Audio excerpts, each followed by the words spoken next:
Ito yung bagong gravel wheelset from Winspace. What's up mga kapadyak? In this video, i-unbox natin at i-check. Etong bagong gravel wheelset from Winspace. So may pinadala si Winspace sa atin. Hindi pa ito nare-release sa market, hindi pa available. Wala pa rin sa website ni Winspace. So isa tayo sa mga pinakaunang makakakita na ito. Kasi kahit sila di pa nila ito pinopost. Pero sabi okay lang daw na i-post na natin. So yung LAN, ayun yung brand ni Winspace. Para sa kanila mga wheelset. So gamit natin before is yung LAN Rapid na gravel wheelset ni Winspace, pero ito may bago sila. So sa lahat naman ng mga reviews tungkol sa mga LAN na wheelset from Winspace is positive, maganda, maayos. Lalo yung sa mga hyper wheels nila pang road bike. So eto, pakita ko sa inyo. Nakalagay, yan yung pangalan, Griper.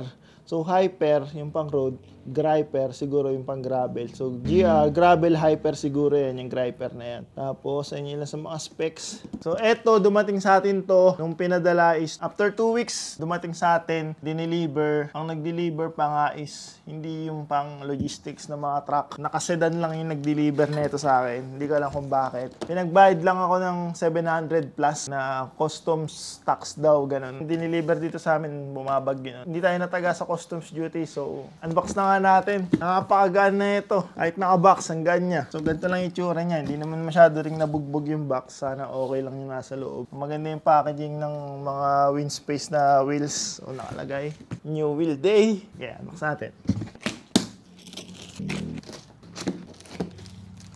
You just got faster. Wow. Bibilis na ba ako na ito? LAN wheels. Solid talaga mga packaging ng mga sa Winspace. Ano kaya to? LAN bar bag wheel accessories. Uy, ayos oh. Yan, bago to ngayon ah. May kasama ng bar bag. Yan oh. LAN logo. Burrito bag oh. So ito yung pwedeng ikabit sa handlebar. Pero, ang sabi dito, andito yung mga accessory. May kasama na tire lever ni LAN. Yan. So iba rin design. Ganda. Ang ganda din. Tapos ito yung strap. So yung bag, gusto mong gawing body bag, pwede. Yun lang, simple bag lang na may shape para malagay sa handlebar. Nakalagay dito LAN bar bag and wheel accessory. Nice. So may paganto pa. Yung manual pala, yan, nandito rin sa loob ng bag yung manual. So dyan ang nakalagay. Ayos din. Tapos pakita ko sa inyo yung itsura. Ayan o. Ito, nakangat na natin. And yung wheel set, ito lang. Grabe, apakagaan. So, ito yung pangharap. Sobrang gaan. Parang wala na akong hawak. May goma na nakalagay dito sa kanyang kabitan ng center lock. Yung protector siguro yan. Tapos, meron nakalagay na plastic para dito sa kanyang end cap. Dito sa kabilang side, meron ding nakalagay na ganito.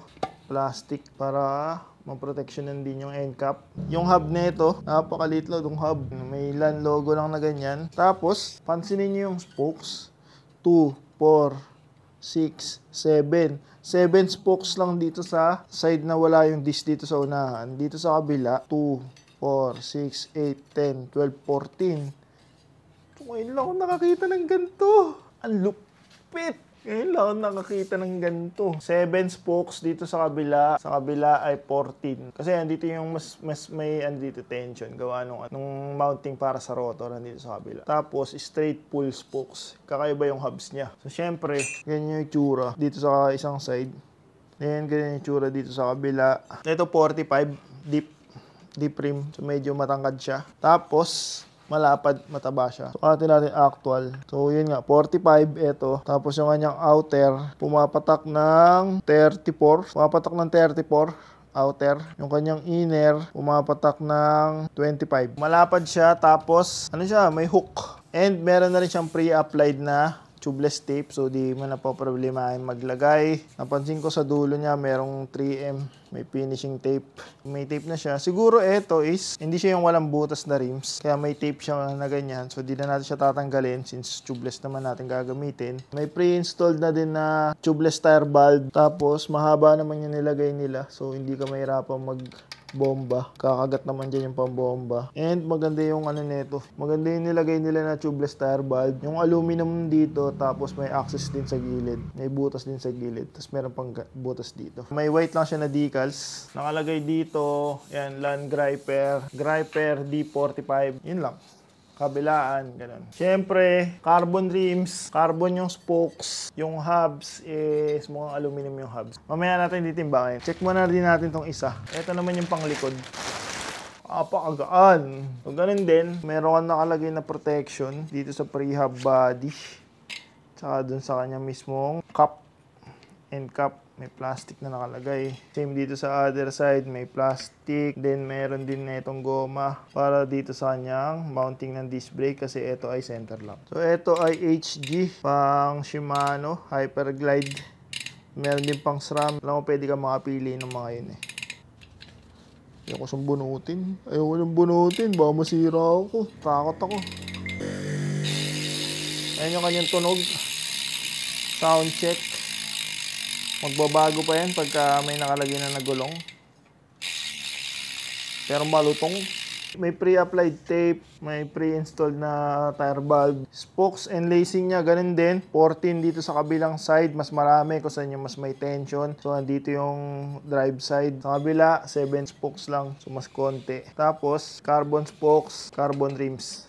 Since gravel wheels to, syempre, hub spacing nito is 12,142 dito sa likod. Tapos, 12,100 naman para dito sa harap. Tapos, disc brake mounting, yun nga, center lock. Check na natin yung weight. Try natin timbangin gamit itong bulok namin ng timbang. Nakakabit pa na protective cover dun sa hub. Tapos, pre-installed na din yung tape tsaka yung kanyang tubeless valve. So, di na natin tatanggalin. Bakit pa natin tatanggalin? Etong panlikod is, 750 grams. Tama ba? Opo, likod, 750 grams. Grabe. Ito namang harap. 640 grams lang. Itong harap, konti lang diferensya. Harap likod. Ano nila nagawa yun? Grabe, napakagaan. So, in total, 1.3 lang. Ganun lang papatak. Front and rear na. Sobrang gaan. Sabi nga, kung gusto mo maramdaman yung gaan ng bike mo, wheelset yung pag-aanin mo. So, eto, isa to sa mga pinakamagaan na wheelset na nahawakan ko at masusubukan ko. Sabi ni Winspace, testing ko din daw to. So, kakabit natin to sa bago natin bubuuing gravel. Kung ano man yun, walaan nyo na lang din. Kasi meron tayong ibibuild na gravel din na bago. Doon natin ito ilalagay. Wala pang price to sa ngayon kasi hindi pa to nare-release, hindi pa rin nilalabas ni Winspace, wala pa sa official website nila. Sobrang pa to, secret pa lang to pero binigyan na ako ng go signal na i-post ko na din daw to. Okay lang daw, i-post na natin. Kaya ito, pinakita ko lang sa inyo. So, unboxing, specs check, first impression, napakaganda. Lalagay ko yung link ng website ni Winspace dyan sa description, tsaka yung FB page nila para pwede nyo nang i-follow, masubaybayan nyo kapag meron silang mga ilalabas na mga